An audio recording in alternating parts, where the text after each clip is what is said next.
d'abord saluer l'acte de ce gouvernement, en droite ligne de sa politique intérieure et extérieure, d'approuver le projet de loi relatif à l'envoi d'un contingent au Niger.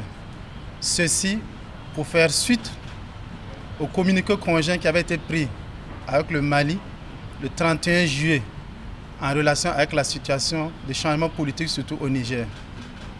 Sans être belliquiste, il faut se dire que cet engagement, c'est au fait pour prévenir et mener à mieux notre lutte contre le terrorisme.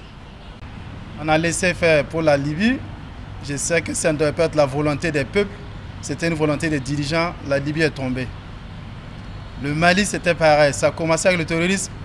On a laissé les Maliens à eux seuls, ça arrivait chez nous. C'est-à-dire que maintenant, c'est à nous de nous tenir compte de nos engagements, ce qui est fait pour aller loin et moins faire tête lutte. Pour le Niger, c'est au fait une continuation de cette lutte contre le terrorisme.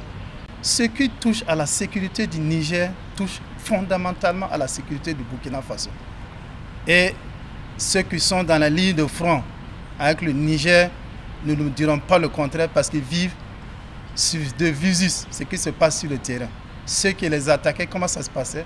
Et aussi, après le coup d'État, nous avons cette chance d'avoir des retours d'informations de ce qui était vraiment se passé. Pour savoir qu'il y a des gens qui étaient payés gracieusement pour faire mener des attaques au Burkina.